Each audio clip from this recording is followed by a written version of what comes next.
he certainly has my vote, but we thought you might get an opportunity to get some of his ideas, and he does like to talk, so ask him questions, and he likes hard questions, I know that. Scott Kane. Thank you, guys. Thank you. Thank you. First of all, I have to thank the Wardwell family for hosting something like this. This is so kind and so thoughtful. I really hard for me to put into words how much I appreciate that. And then I look around and see, you know, co-workers, I see friends and people that I've met tonight. That makes me that much more enthusiastic to become the sheriff of Hancock County. That's the bottom line. That's my goal, is to become the next sheriff of Hancock County. I've been in law enforcement for 30 years, part-time and full-time.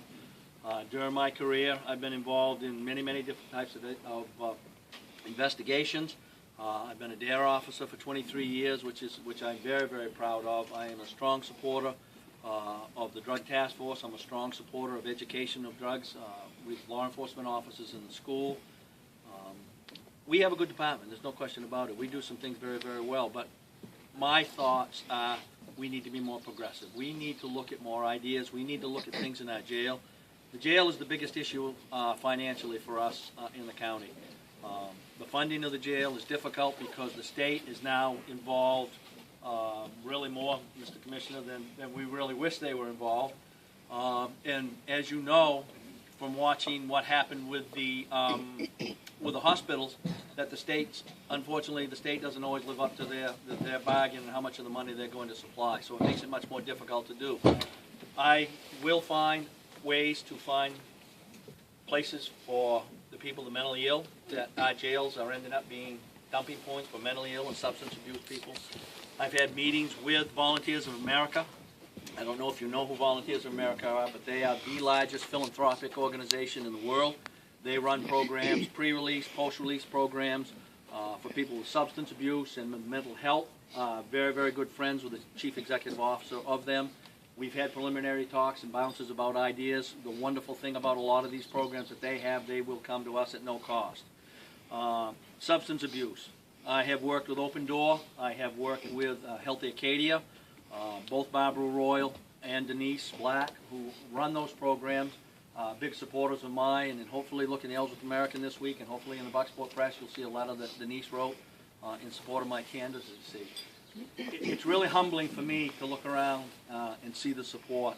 I was at the parade for the last 15 years. I've been able to be part of the parade in Blue Hill, and to see so many people that were giving me a thumbs up and encouraging that what we're doing, that I think that the message that I have of changing and becoming more progressive is something that people are looking for. I don't want to compare myself to anybody else. I just want you to understand who I am. I will be a person that you can pick up the phone. If you have a question, I'm going to listen to you, and I'm not just going to give you lip service. If I can help you, I will help you. If I cannot help you, I will tell you that. I'm not going to, paint any pictures and then all of a sudden not to deliver. I have a great working relationship with the people that I work with, the patrolmen, the dispatchers. Some of you may have seen a letter that was recently written by some other members of that I work with. I look beyond that. Everybody's entitled to their opinion. My responsibility is to come out and see folks just like you and tell you why you should vote for me, not why you should go compare to this, or this. I want somebody to listen to Scott Kane and say, you know what? He might look kind of goofy, but he's got some pretty good ideas. And that's exactly what I'm all about. I am so excited for the opportunity to do this. And I will tell you that I did not get into this to lose. I have to mention my wife. I'm going to cry. Aww. My wife puts up with me. She comes home at night.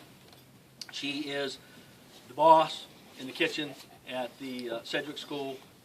She comes home exhausted, gets cleaned up, jumps in the car to come do things like this, and I'm so fortunate to have her behind me, and I love her with all my heart. She's just a sweetheart.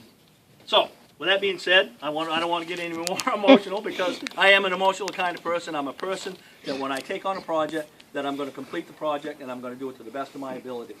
I want to recognize Commissioner Joe Brown, who's here, who has helped me tremendously, former Chief Deputy.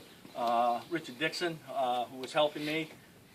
Look around, Byron Vinton, this guy, forget his name, Smith, Johnson, Alberti Pat. You know, and I can't put enough thank yous out for people who are helping me to do this. We've got a great group of people behind us pushing me. I have days when I kind of spin off sideways, and I have people like my treasurer, John Mayhorn, who grabs me by the nose and say, listen, you keep going with your message, you keep telling people what you want to do and what you want to accomplish, and people will listen and people will get on board. So that's my goal. You're going to hear rumors about me eliminating people and people are going to lose their job. That is going to happen. People aren't going to lose their job. We are a union shop, but I will tell you that as an administrator, I'm going to look at every position and make sure that whoever's filling that position, that we're getting everything out of them that we're supposed to get out of them.